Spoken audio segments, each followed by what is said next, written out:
할렐루야. 오늘도 복된 주일 하나님 앞에 나와서 예배하는 우리 성도들에게 오늘도 말씀을 통하여서 귀한 예배를 통하여서 오늘도 하늘로부터 내려오신 은혜와 평강이 여러분의 삶과 가정 가운데 충만하게 넘치실 수 있기를 주님의 이름으로 축복합니다. 날씨가 비가 많이 왔어요. 우리 주변에 산청, 함양 비가 폭탄처럼 많이 왔는데 통영은 그렇게 비가 많이 안 온 것 같습니다. 다른 데는 비가 와서 피해가 많은데 우리는 피해가 없어서 감사하다 이것이 아니라 우리 성경에도 슬퍼하는 자들과 함께 슬퍼하고 우는 자들과 함께 울라라고 하는 말씀이 있습니다. 우리 이웃의 아픔들을 함께 아파하고 그들의 눈물을 함께 닦아줄 수 있는 또 마음을 함께 아파할 수 있는 그런 예수님의 마음을 닮은 저와 여러분 되실 수 있기를 다시 한번 주님의 이름으로 축복합니다. 러시아의 유명 작가인 도스토옙스키의 죄와 벌이라고 하는 소설이 있습니다. 읽어보신 분들도 계실 텐데요.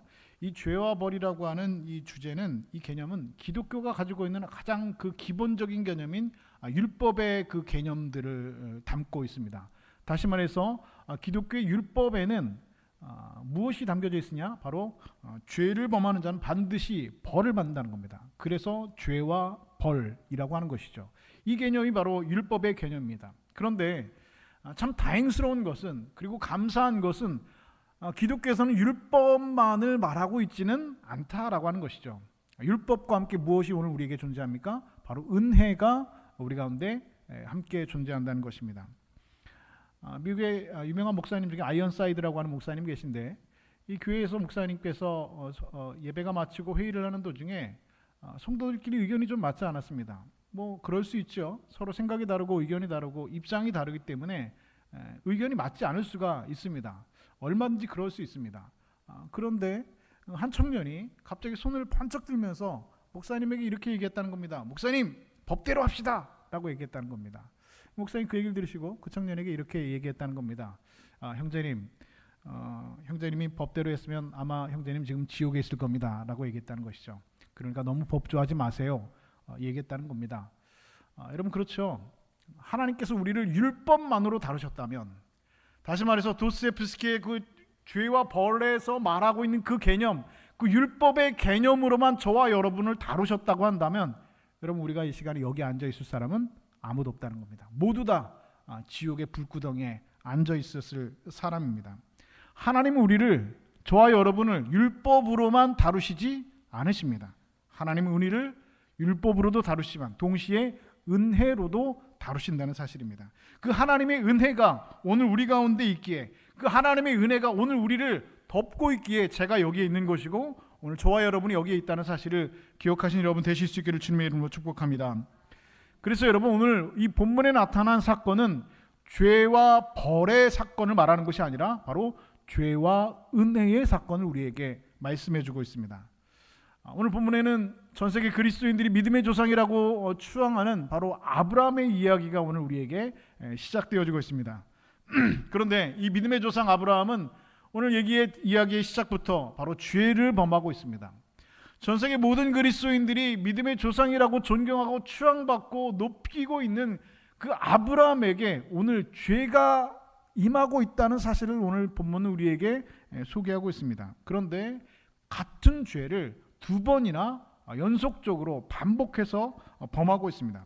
그런데 오늘 본문이 보여주는 놀라운 사실은 믿음의 조상인 아브라함이 또다시 죄를 범했음에도 불구하고 하나님께서 또다시 그를 은혜로 용서해 주셨다, 또다시 그에게 은혜를 베풀어 줬다라고 하는 이야기로 오늘 본문은 우리에게 소개하고 있습니다. 오늘 본문을 통해서 우리는 세 가지의 중요한 질문을 우리 스스로에게 던져볼 수 있습니다. 첫 번째는 무엇이냐? 바로 죄라는 것은 무엇인가 라고 하는 질문입니다. 우리 스스로에게 한번 그 질문을 던져보시죠. 오늘 스스로 생각할 때, 내가 생각할 때에 성경에서 말하고 있는, 하나님께서 우리에게 말씀하시고 있는 죄라고 하는 것은 과연 무엇인가 라고 하는 본질적인 질문입니다. 그 질문을 우리에게 한번 던져야 할 것입니다. 두 번째 질문은 무엇입니까? 그렇다면 하나님께서 그 죄인에게 은혜를 베푸신다고 하는데, 그러면 그 은혜라고 하는 것은 과연 무엇이냐? 그리고 세 번째 질문은, 그렇다면 우리가 어떻게 하면 그 은혜를 받을 수가 있느냐, 하나님의 그 은혜를 우리가 누릴 수가 있느냐라고 하는 질문입니다. 자, 그렇다면 첫 번째 질문, 바로 죄란 무엇인가라고 하는 질문입니다. 오늘 본문에 나타난 사건을 통해서 우리가 볼 수 있는 죄는 어떤 성격을 가지고 있느냐? 오늘 아브라함의 사건을 통해서 나타난 죄는 바로 두 가지의 극명한 성격을 가지고 있습니다. 첫 번째는 아브라함의 죄는 반복적인 죄였고, 그리고 두 번째는 어떤 죄였습니까? 의도적인 죄였습니다. 아브라함은 일회적으로 실수로 지은 죄가 아니라 반복적으로 죄를 범했고, 그리고 우발적으로 실수로 지은 죄가 아니라 의도적으로 아주 계획적으로 하나님 앞에 범죄했다라고 하는 사실입니다. 여러분, 죄와 죄악의 차이점을 알고 계십니까? 죄와 죄악은 같은 것 같지만 사실은 조금 다른 의미입니다. 성경에서 말하는 죄는 우리가 실수로 하는 죄입니다. 다시 말해서 내가 이것이 죄인지 아닌지를 인식하지 못하고, 예수 믿기 전에, 하나님의 말씀을 알기 전에, 내가 인식하기 전에 혹은 우발적으로 실수로 짓는 죄는 바로 죄라고 합니다. 그런데 죄악은 무엇입니까? 이것이 죄인지 내가 알고 있습니다. 이것이 죄인지 분명히 내가 알고 있는데도 의도적으로, 계획적으로 그 죄를 짓고 살아간다는 겁니다. 그리고 그것도 반복적으로 그 죄를 짓고 살아간다는 겁니다. 이것이 여러분 죄악의 실체입니다. 여러분, 그렇다면 오늘 우리가 죄를 더 많이 짓고 사시는 것 같습니까? 아니면 죄악을 더 많이 짓고 사시는 것 같습니까? 죄악을 더 많이 짓고 사는 것 같죠. 어떤 목사님이 설교 시간에 성도들한테 죄 얘기를 많이 하지 말라고 했는데, 저는 죄 얘기를 굉장히 많이 하는 편인 것 같아서 좀 죄송하긴 합니다. 성도들이 죄 얘기를 하면 그렇게 싫어한대요. 왜 싫어합니까? 별로 기분 좋지는 않죠. 내가 죄를 졌는데 목사가 아픈 데를 찌르니까 별로 여러분 마음이 편하진 않다는 겁니다. 교회에 와서 일주일 동안 힘들고 시달리고 하고 왔다가 예배당에 와서 하나님의 위로와 평안과 하나님의 사랑과 마음을 치유함을 받고 가야지 되는데, 목사가 와가지고 죄 얘기를 하면서 내 아픈 데를 콕 찌르니까 마음이 불편하다는 겁니다. 그래서 교회 가기 싫다는 겁니다. 그러면 돼야 안 돼요? 안 되죠. 안 됩니다. 여러분, 죄를 죄로 말할 수 있어야 됩니다. 뒤에 가지만 여러분, 죄라고 하는 실체는 우리가 반드시 여러분 외면에서는 우리의 삶의 문제가 그럼 해결되는 것이 아닙니다. 목사에게 여러분 위로받고 싶으시죠? 그렇다고 제가 맨날 죄 얘기를 하지는 않습니다. 하나님의 위로가 있죠. 하나님의 사랑이 있죠. 하나님의 용서하심이 있고 하나님의 은혜가 있습니다. 그러나 여러분, 이 모든 것들은 바로 무엇을 전제로 하는 것입니까? 회개를 전제로 하는 겁니다. 내 죄를 직면하고 내 죄를 회개할 때 그 모든 은혜가 거기서부터 시작되는 것이지, 목사가 죄 얘기한다고 마음이 아프고 불편해서 교회 안 나가고 나는 그런 거 그 얘기 듣기 싫다, 그럼 여러분 내 신앙의 성장을 여러분 이뤄갈 수가 없는 것입니다. 아브라함의 죄는 어떤 죄였습니까? 일회적인 실수가 아니었습니다. 그의 죄는 반복적이고 계획적이고 의도된 죄였습니다. 죄가 아니라 죄악에 분명히 해당하는 것이었습니다. 그래서 오늘 본문의 시작 20장에는 아브라함이 그랄 지방에 거류하면서 시작하고 있습니다. 그랄 땅에 내려갔을 때 무슨 일이 있었냐? 그랄 왕 아비멜렉에게 아브라함이 자기 아내 사레를 뭐라고 속입니까? 누이라고 속입니다. 내 여동생이라고 속입니다. 이유가 무엇입니까? 와이프가 너무 이뻐서 내가 이 와이프 때문에 목숨을 잃을까, 그것이 두려워서 그랄 아비멜렉에게 자기 아내를 누이 동생이라고 속입니다.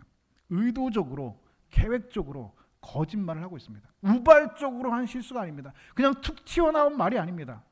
그 전부터 계획하고 있었습니다. 내가 이렇게 말을 해야지, 내가 이것이 두렵고 불안하니까 내 아내 사례를 누이 동생이라고 속이고 거짓말해야지라고 의도적으로 그 그라랑 아비멜렉에게 거짓말을 하고 있는 아브라함을 우리는 지금 만나고 있습니다. 그런데 창세기 12장에 보면 25년 전에 똑같은 짓을 하고 있는 아브라함을 우리는 발견하게 됩니다. 그때도 아브라함은 똑같은 거짓말을 했습니다. 누구에게 거짓말을 했습니까? 애굽왕 바로에게 거짓말을 했습니다. 똑같이 자기 아내 사례를 누이 동생이라고 똑같이 속였습니다.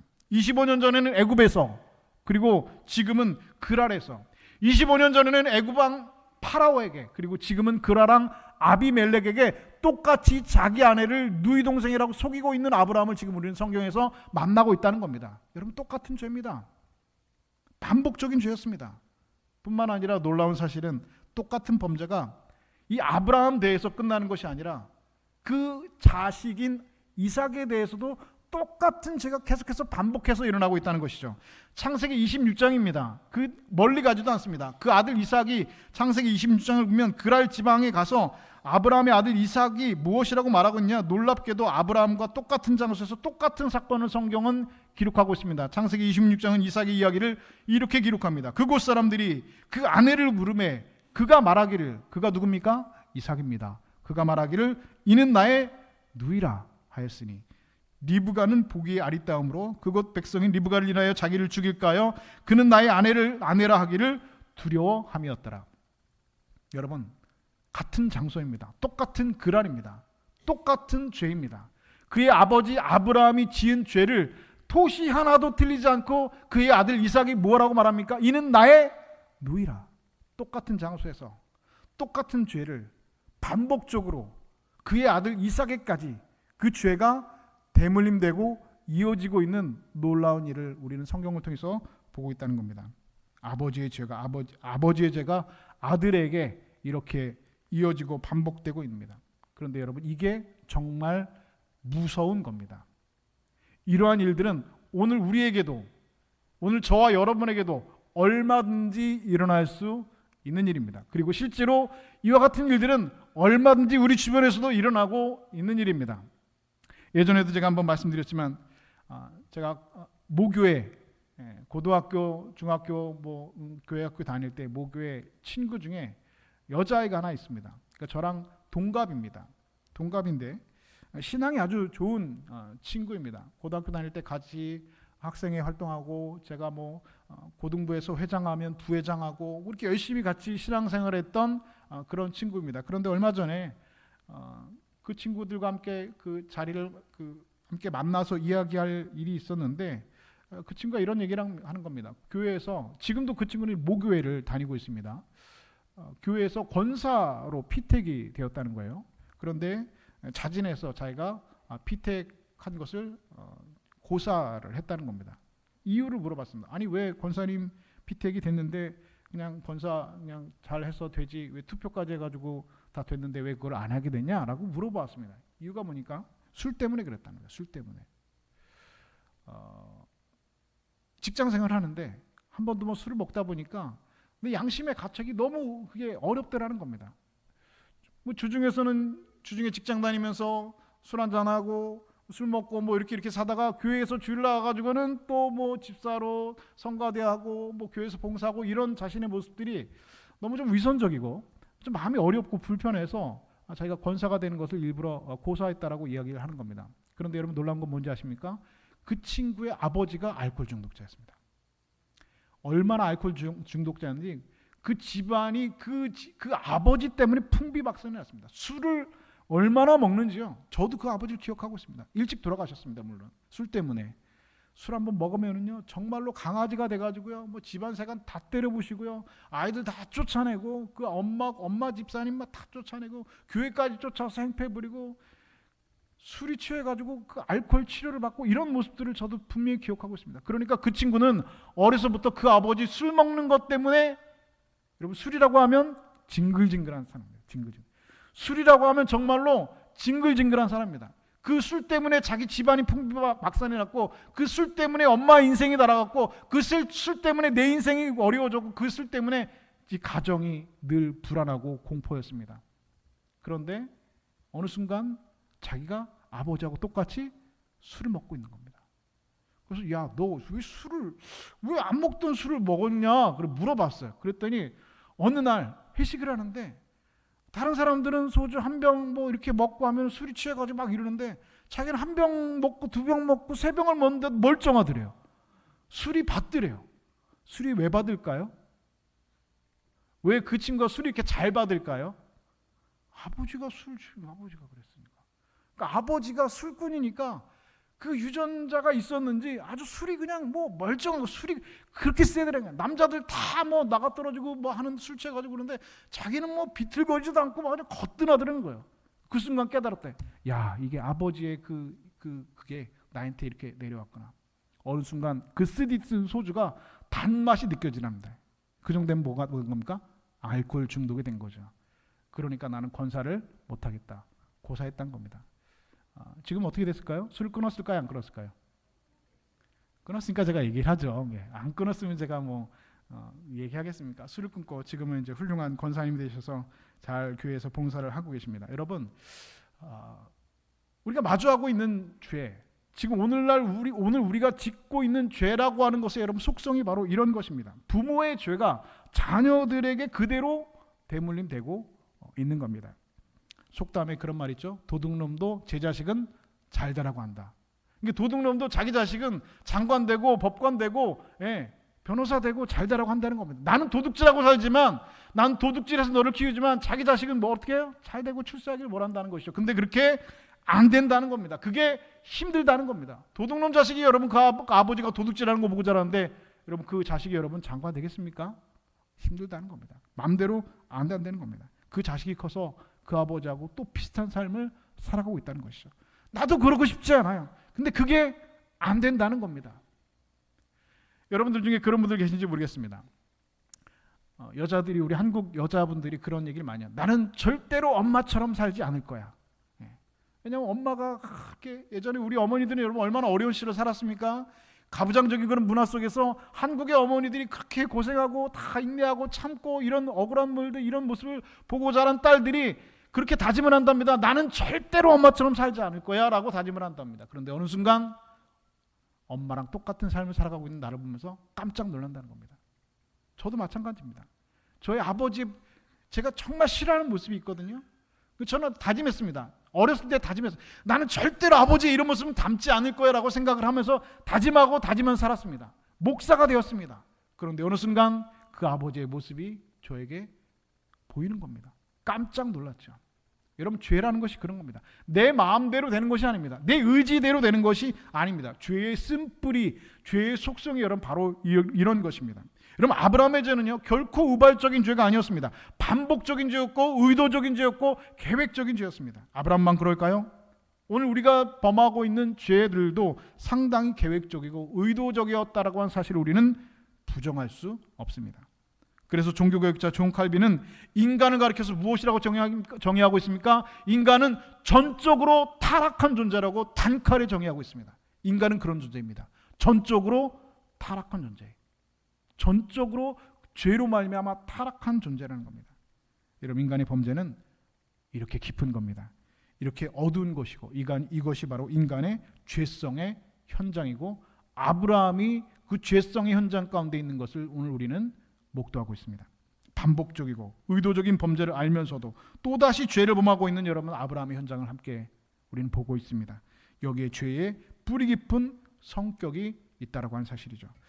그러나 여러분, 오늘 우리는 이 본문을 통하여서 이 죄의 문제에만 집중해서는 안 되는 것입니다. 오늘 본문을 통해서 우리는 동시에 죄의 문제를 봄과 동시에 은혜를 볼 수 있어야 됩니다. 그 은혜는 무엇입니까? 하늘로부터 하나님께서 아브라함에게 내려주시는 은혜입니다. 알면서도 또다시 죄를 짓고 있는, 알면서도 또다시 반복해서 의도적으로 계획적으로 죄를 짓고 있는 그 아브라함, 이런 아브라함을 다루시는 하나님의 놀라운 은혜를 우리는 오늘 본문을 통해서 발견할 수 있어야 된다는 말입니다. 하나님께서 어떻게 아브라함을 다루셨습니까? 여기서 우리는 두 번째 질문인 바로 은혜란 무엇인가라고 하는 질문에 답할 수 있어야 합니다. 자, 우선 하나님은 아브라함을 어떻게 다루시느냐? 아브라함을 회개하게 하십니다. 회개케 도와주신다는 것이죠. 그리고 그 회개는 전적인 하나님의 은혜라고 밖에는 설명할 수도, 그리고 결론을 내릴 수도 없다는 것입니다. 여러분, 회개도 내가 하고 싶다고 해서 여러분 할 수 있는 것이 아닙니다. 내가 회개해야지, 내가 뉘우쳐야지, 내가 회개기도 해야지라고 마음먹다 그러면 회개가 되던가요? 안 됩니다. 주일날마다 참회의 기도를 하는데요. 자, 우리 본문 함께 참회 기도를 하겠습니다. 자, 우리 참회 기도를 합시다 라고 한다고 여러분 진정한 회개가 우리 가운데 일어납니까? 그 잘 안 돼요. 그런데 되는 사람도 있고 안 되는 사람도 있습니다. 그 차이점이 어디에 있을까? 어떤 사람에게는 되고 어떤 사람에게는 안 되는 것일까? 어떤 사람에게는 참회의 기도가 그 회개가 되고 어떤 사람은 그 회개가 되지 않는 것일까? 내 자의식만으로는 회개가 되지 않는다는 것이죠. 제가 목회하면서 사람들을 보면서, 성도들을 보면서 느끼는 것은 무엇이냐? 확실하게 단언컨대 회개는 여러분 하나님의 은혜가 있을 때 여러분 가능한 것입니다. 하나님의 은혜가 있지 않으면 여러분 회개는 죽었다 깨나도 여러분 안 되는 겁니다. 하나님의 은혜가 임하지 않으면, 하나님의 은혜를 내가 받지 않으면, 하나님의 은혜가 나에게 역사하지 않으면, 하나님의 은혜가 내 마음을 움직이지 않으면 여러분 회개는 일어나지 않습니다. 못하는 겁니다. 안 되는 겁니다. 내가 회개해야지 천만의 말씀이요. 누가복음 15장에 여러분 탕자의 사건을 함께 우리 생각해 보실까요? 아버지가 탕자에게 메시지를 보내서 너 집에 안 들어오면 죽인다 해가지고 여러분 그 아들이 집에 돌아왔습니까? 아니에요. 탕자는 아버지의 유산을 다 탕진하고 나서 집으로 돌아옵니다. 나갈 때는 아들로 나갔지만 돌아올 때는 종 중에 하나, 품꾼의 하나로 여겨달라고 그랬으면 족하겠다라고 하면서 그 아들은 집에 돌아갑니다. 그런데 성경을 보시면 여러분 아들이 아버지를 먼저 보았다고 합니까? 아버지가 아들을 먼저 보았다고 합니까? 아버지가 아들을 먼저 봤대요. 저기 먼 산에서 아들이 터벅터벅 걸어오는데 아버지는 그 먼 산만, 그 길만 쳐다보고 있다가 아버지가 아들을 먼저 보고 달려갔습니다. 아들이 한 걸음을 달려올 때 아버지는 10걸음을 달려가서 그 아들을 와락 끌어안았습니다. 그리고 그 아들을 열싸안고 그 아들에게 입을 맞추고 또 입을 맞췄다고 기록합니다. 그 아들에게 옷을 입히고 그리고 송아지를 잡고 그리고 가락지를 끼우고 동네 사람들 다 불러서 잔치했습니다. 이는 내 잃었다가 얻은 아들이다, 죽었다가 살아난 아들이다 하면서 그 아들을 반겨주고 그 아들을 안아주었습니다. 그렇다면 그런 아버지를 만났을 때 여러분 탕자의 마음은 여러분 어땠을까요? 그런 아버지를 경험했을 때 탕자의 마음은 어땠을까요? 생각해 보시죠. 나는 아들로 이제는 대우받기를 원하지 않습니다. 왜 그렇습니까? 지은 죄가 너무 많거든요. 살아있는 아버지에게 유산을 달라는 것은 아버지 죽으라는 얘기가 똑같은 겁니다. 그것은 여러분 유대의 그 묵시문학의 특징입니다. 살아있는 아버지에게 유산을 달라는 말은 아버지 죽으란 말과 똑같은 겁니다. 그런데 그 재산을 다 가지고 나서 허랑방탕하게 다 써버렸습니다. 그리고 쥐염 열매 먹다가 내가 이제 돌아가야지 하면서 아버지 집에 돌아왔습니다. 아들로 돌아가는 걸 원한 것도 아닙니다. 아버지 아들은 고사하고 그냥 집에 종으로 하나, 품꾼의 하나로 여겨달라면 좋겠다라고 돌아왔는데 아버지는 그 아들을 끊어안고 10걸음 달려와서 나에게 입을 맞추고 나에게 새 옷을 입히고 내 죽었다가 살아난 아들이라고 하면서 소를 잡고 온 마을 사람들을 다 불러다가 잔치를 해줍니다. 그 아들의 마음은 어떻습니까? 감경하는 겁니다. 감동하는 겁니다. 아버지 내가 정말 잘못했습니다. 아버지에게 정말 죽을 죄를 지었습니다 라고 하는 회개가 그 마음 가운데 일어나게 된다는 것이죠. 이유는 무엇입니까? 그 아버지의 사랑이, 그 아버지의 얼싸안음이, 그 아버지의 품어주심이, 다시 말해서 그 아버지가 그 아들을 용서하는 그 은혜가 있었기 때문에 아들에게 있어서 진정한 의미의 회개가 여러분 가능하지 않았을까? 그래서 여러분 회개라는 것은 너 회개 안 하면 죽어 라고 한다서 회개가 절대로 되는 것이 아니라는 겁니다. 회개는 어떤 사람이 하는 겁니까? 은혜 받은 사람이 하는 겁니다. 어떤 은혜를 받는 사람? 하나님의 은혜를 받는 사람이 할 수 있는 겁니다. 나와 같은 죄인을 하나님께서 용서해 주시고 나와 같이 정말 죄인을 하나님께서 십자가의 사랑으로 용서해 주신 그 은혜가 나에게 임할 때에 그 은혜가 내 마음 가운데 움직일 때에 내 마음 가운데 역사할 때에 내가 그 은혜를 깨달아질 때 회개가 되는 거지 내가 회개해야지 회개 안 되는 겁니다. 답을 말씀드립니다. 회개를 하시려면 여러분 내가 회개해야지 여러분서 회개되는 것이 아니라 목사가 참회 기도를 합시다라고 회개가 되는 것이 아니라 먼저 하나님의 은혜가 우리의 마음 가운데 임할 때 진정한 회개가 우리 마음 가운데 일어난다는 사실을 여러분 믿으실 수 있기를 주님의 이름으로 축복합니다. 조건 없는 아버지의 사랑, 자격 없는 자에게 주시는 아버지의 그 사랑, 그 넉넉한 사랑, 그 사랑이 녹아들 때 우리 마음 가운데 진정한 회개가 여러분 일어날 수 있다는 사실입니다. 여러분 오직 은혜만이 인간을 돌이킬 수 있습니다. 그리고 오직 은혜만이 인간을 변화시킬 수 있습니다. 제가 늘 말씀드리죠. 사람이 변한다고요? 안 변한다고요? 변한다고요? 안 변한다고요? 아니 대답해 보세요. 사람이 변해요? 안 변해요?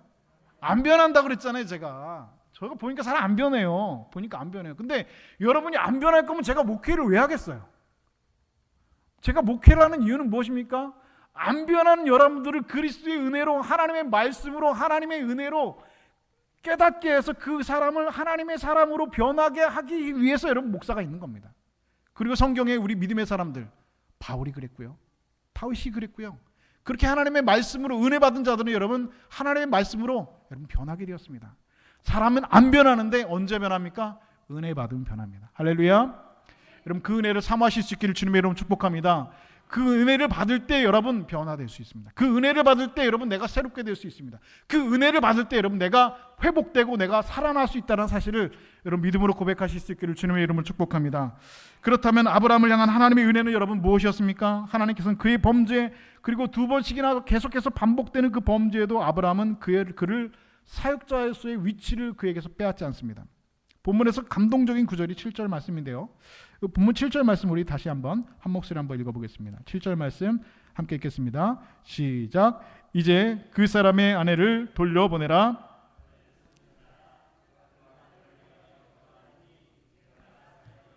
내가 돌려보내지 않으면 너와 내게 속한 자가 다 정령 죽을 줄 알지니라. 아멘. 저는 이 말씀 7절 말씀이 굉장히 마음에 감동이 되었습니다. 뭐 7절 말씀 여러분 읽어보셔서 아시겠지만 뭐 엄청 감동적인 그런 내용이 있는 구절은 아니거든요. 그런데 어떤 구절이 저의 마음 가운데서 팍 박혔느냐? 그는 선지자라고 말입니다. 와, 저는 이 말씀이 저에겐 큰 정말 엄청난 위로가 됐습니다. 하나님께서 그라롱 아비멜렉에게 하신 말씀이죠. 이제 그 사람의 아내를 돌려보내라. 그 다음 말이 뭡니까? 그는 선지자라는 말입니다. 여러분 그랬습니다. 그는 아브라함은 선지자였습니다. 나 같았으면, 저 같았으면, 제가 하나님이었으면 아브라함에게 뭐라고 말했을까요? 야, 네가 믿음의 조상이야? 네가 선지자야? 너 믿음의 조상 오늘부로 끝. 저는 그랬을 것 같아요. 어떻게 한 번 지은 죄를 또 짓고 또 짓고, 그것도 의도적으로 계획적으로 지은 죄를 또 짓고 또 짓고 하느냐? 너 믿음의 조상 너는 끝이야. 저 같았으면 그랬을 것 같습니다. 그리고 저는 그런 스타일이에요. 제가 집에서 아이들을 혼낼 때 그렇게 합니다. 내가 아빠가 너한테 한 번 얘기했어, 두 번 얘기했어. 내가 계속 얘기했지. 근데 또 왜 그래? 하면서 혼내잖아요. 하면서 뭐 하잖아요, 그렇죠? 여러분 애들 키우면서 이거 안 하셨어요? 하나, 둘, 셋 이거 안 하셨어요? 저 그런 거 많이 해요, 저 집에서. 너 아빠가 한 번 얘기했어, 두 번 얘기했어, 계속 얘기했지. 하나, 둘, 셋 뭐 하면서 세잖아요. 저는 그래요. 저 같아서 제가 하나님이라면 아브라함에게 그랬을 것 같아요. 그런데 하나님은 아브라함을 그렇게 대하지 않으셨습니다. 아브라함의 죄, 이 반복적인 범죄, 의도적인 범죄에도 불구하고 아브라함의 실패 현장, 그럼에도 불구하고 말씀하시기를 뭐라고 말씀하십니까? 너는 선지자야. 너는 선지자야. 아직도 나는 너에 대한 소망, 너에 대한 기대를 잃지 않고 버리지 않고 있다. 말씀하십니다. 다시 말해서 하나님은 아브라함의 실패 때문에, 아브라함의 넘어짐 때문에, 아브라함의 죄절 때문에 그에게서 선지라고 하는 그의 사역을 빼앗가시지 않으셨다는 겁니다. 변함없이 기대를 갖고 있다고 말씀하신 하나님, 여러분 여기에 하나님의 은혜가 있고 이것이 바로 하나님의 은혜라고 하는 사실입니다. 저는 목사입니다. 저에게도 그런 실패와 실수의 순간들이 여러분 왜 없겠습니까? 그런데 그 실패와 실수의 순간에 여러분 그것보다 더 괴로운 것이 있습니다. 이것은 목사로서의 여러분 인간적인 고충입니다. 그것은 무엇이냐? 정말 솔직하게 고백합니다.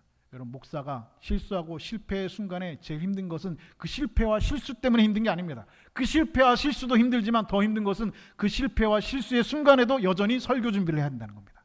이게 사람 환장하게 하는 거예요. 매일 새벽 예배 설교를 해야 돼요. 수요 예배 기도회 설교를 준비해야 돼요. 주일 설교 준비를 해야 돼요. 그런데 내가 일주일 동안 살면서 하나님 앞에 죄를 짓고 실수하고 실패하고 좌절하고 낙심하는 순간에도 여전히 컴퓨터에 앉아서 자판을 치면서 설교 준비를 해야 됩니다. 잘 돼야 안 돼요? 잘 될 때도 있죠. 은혜가 충만할 때는 잘 되죠. 막 그냥 손가락에 막 그냥 뭐 바람 달린 것처럼 모터 달린 것처럼 탁 치고 나면 얼마나 기분 좋고, 야 이번 주 설교 내가 쫙 이렇게 하잖아요. 그리고 나면 설교 망치더라고요.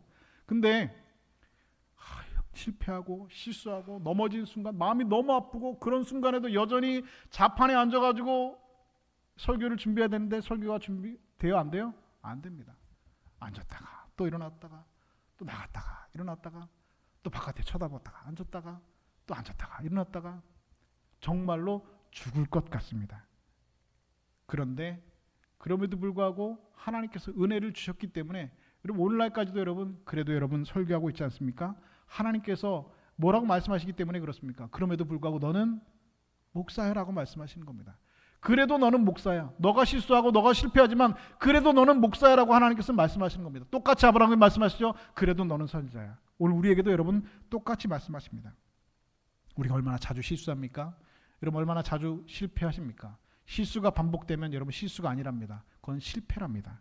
그러나 여러분 하나님은 그것 때문에 우리를 향한 기대를 거두어 가시는 분이 아니라는 겁니다. 아브라함에게 그럼에도 너는 선지자야라고 말씀하시는 것처럼 우리를 향한 하나님의 소망을 거두가시지 않으십니다. 나는 부끄러워서, 나는 자격지심 때문에 하나님께서 나 같은 거 기도를 들으실까? 나 같은 거 기억이나 하실까? 라고 계면적인 마음에 주 앞에 나와서 엎드려서 어슬프게 기도도 하지 못하고 그냥 마음 치며 가슴 답답하게 예배드리고 가고 있음에도 불구하고, 그럼에도 불구하고 하나님께서는 예배당에 나온 우리의 모습들, 그 모습 그대로를 받아 주신다는 겁니다. 가끔 보면 예배당의 성도들 보면 얼굴 표정에서 이분이 일주일 동안 살면서 얼마나 힘들었을까 하는 표정이 느껴질 때가 있습니다.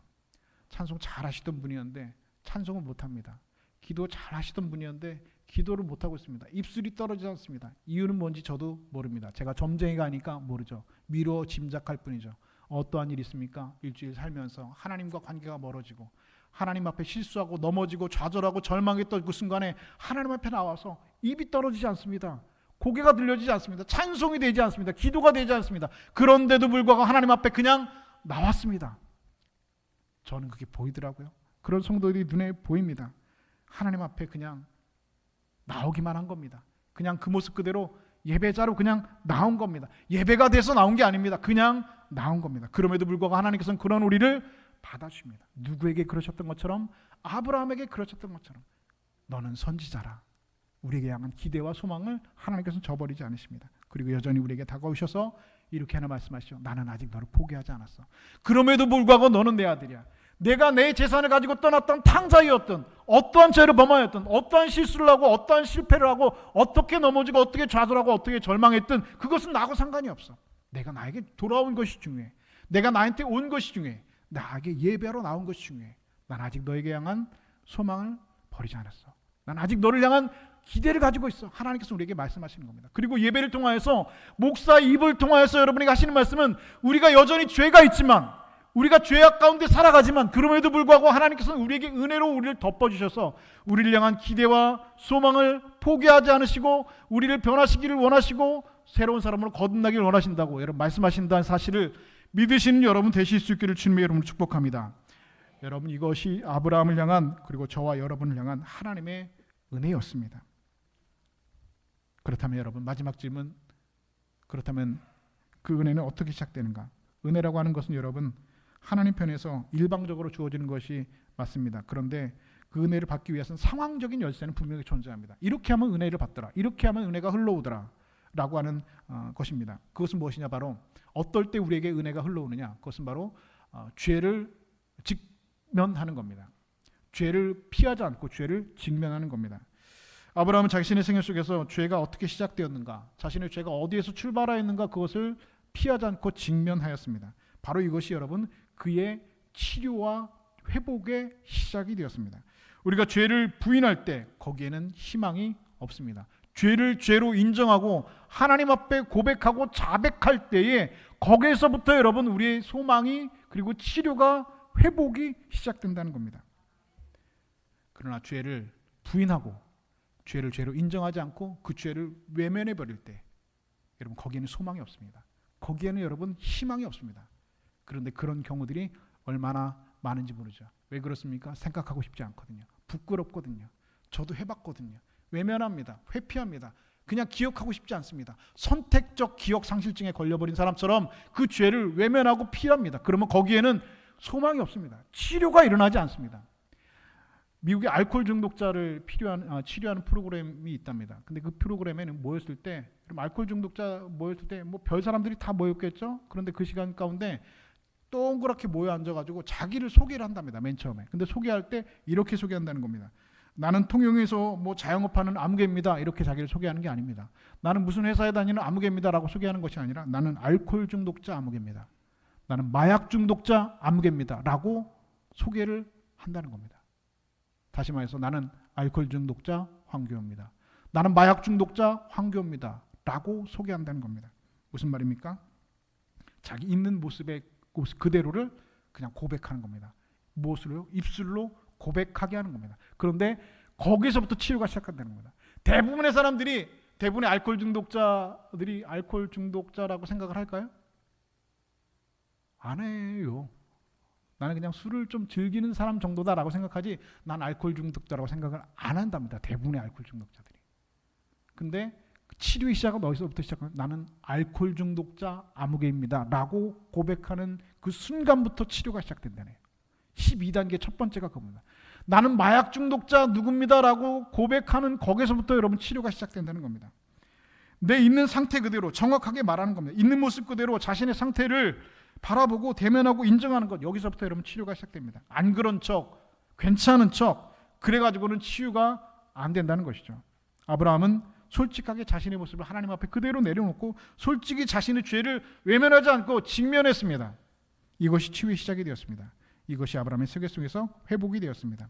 여러분, 내 죄를 정직하게 대면하는 사람, 내 죄를 외면하지 않고 직면할 수 있는 용기가 있는 사람, 그리고 그 자리에 엎드려 진지하게 하나님 앞에 회개하고 엎드리는 사람, 그때가 바로 하나님의 은혜가 부어지는 시간임을 기억하실 수 있는 여러분 되실 수 있기를 주님의 이름으로 축복합니다. 거기에서부터 하나님의 치유가 시작됩니다. 거기에서부터 하나님의 영광이 나타나고 거기에서부터 우리의 삶에 하나님의 간섭이 그리고 하나님의 도움이 우리의 삶 가운데 여러분 임하기 시작합니다. 그리고 청교도 신학자들은 이러한 것들을 무엇이라고 말하냐, 오늘 궁극적인 은혜, 바로 Ultimate of Grace of God이라고 말하고 있는 겁니다. 궁극적인 은혜라는 겁니다.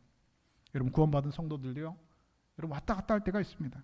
죄의 상태를 그대로 대면한 사람, 하나님의 은혜를 경험한 사람, 그 은혜를 붙들고 사는 사람들은 그 죄에서 빠져나와서 하나님의 은혜의 영토 아래 견고하게 서게 된다는 사실입니다. 이 궁극적인 승리가 하나님의 약속인 것을 여러분 믿으실 수 있기를 주의 이름으로 축복합니다. 아브라함 거기서 빠져나왔습니다. 그 죄에서 빠져나올 수 있었습니다. 내 연약함 가운데 내 신앙생활이 후회하고 내 신앙생활이 절망하고 하나님 앞에 나갈 자격이 없다고, 하나님 앞에 일어설 수 없다고 생각하시는 분들이 계실지 모릅니다. 근데 여러분 걱정하실 필요가 없습니다. 얼마든지 그러실 수 있습니다. 넘어지실 수 있습니다.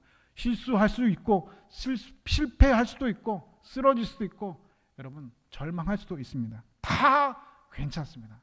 목사가 하는 말이 아니라 하나님께서 다 괜찮다고 하십니다. 그럴 수 있다는 겁니다. 넘어지면 여러분 일어서면 됩니다. 그런데 일어서는 것도 여러분 용기 있는 자가 일어섭니다. 내 혼자 힘으로는 일어설 수가 없지요. 여러분 혼자 힘으로 일어설 수 있습니까? 그런 능력은 우리에게 존재하지 않습니다. 넘어지셨나요?